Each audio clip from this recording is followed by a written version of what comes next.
Many cinematic depictions of the golden age of piracy suggest that outlaws sought out destructive naval battles, trading broadsides with massive warships in open combat.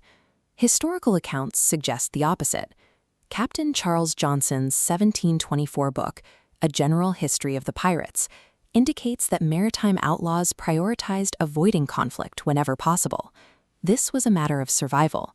As stateless entities, pirates had no access to official naval yards, secure dry docks, or the protected supply chains required to repair significant battle damage.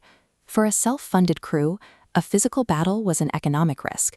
Sustaining damage to the hull or rigging meant losing the very prize they intended to plunder, or being forced into a vulnerable state of repair on a remote shore. Because fighting was too expensive, pirates needed a reliable method to force merchant ships to surrender their cargo without the need for a single shot. The Jolly Roger was developed as a tool of psychological warfare. It was designed to manipulate a merchant crew's survival instincts, making cooperation more logical than resistance. The flag's design relied on the memento mori, a Latin phrase meaning remember death.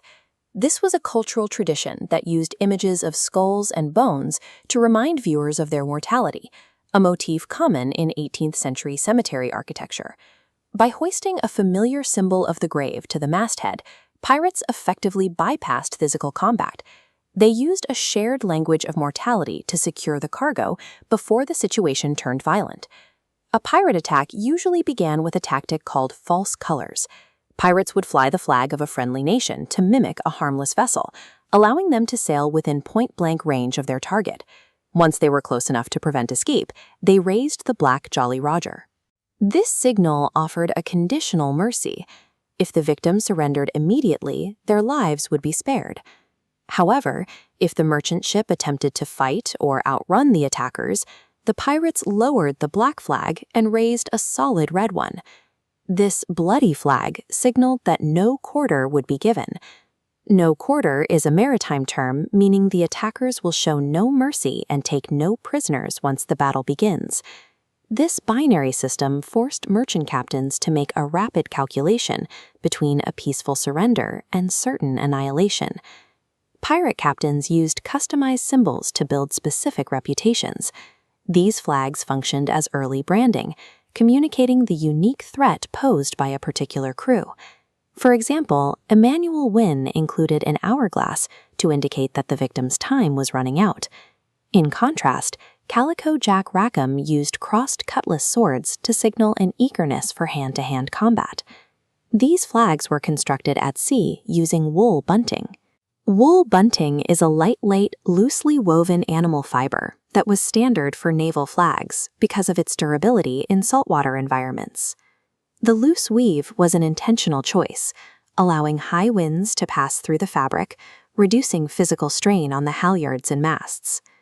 The Jolly Roger functioned as a practical maritime tool, balancing the material requirements of high-sea survival with the psychological demands of the pirate trade. After the golden age of piracy ended in the 1730s, the Jolly Roger underwent an ironic transition in the 20th century, moving from the mastheads of outlaws to official naval vessels. In the early 1900s, British naval admirals insulted the new submarine service, calling the technology underhanded and suggesting their crews should be treated like pirates. During World War I, British submariners embraced the insult. When a submarine surfaced and returned to port after a successful mission, the crew would defiantly fly the Jolly Roger from their periscope. The tradition evolved into a visual record of military service. Crews added white bars to represent sunken merchant ships, red bars for warships, and daggers to denote participation in secret missions. The flag transitioned from an illicit tool of terror into a distinguished record of military valor and stealth within the submarine fleet. Today, the symbol is used by fans of the German sports club FC St. Pauli. FC is an abbreviation for football club. In this context, the Jolly Roger acts as a political statement against social inequality and commercialism. Many athletic programs also use the flag to inspire an underdog mentality, encouraging teams to aggressively challenge larger, more established powers. The skull and crossbones still maintains its fundamental role as a universal warning, appearing on hazard labels for poisons to communicate mortal danger across all languages. From the decks of 18th century galleons to modern stadiums and safety labels, the Jolly Roger continues to function as a visual shorthand for danger and defiance.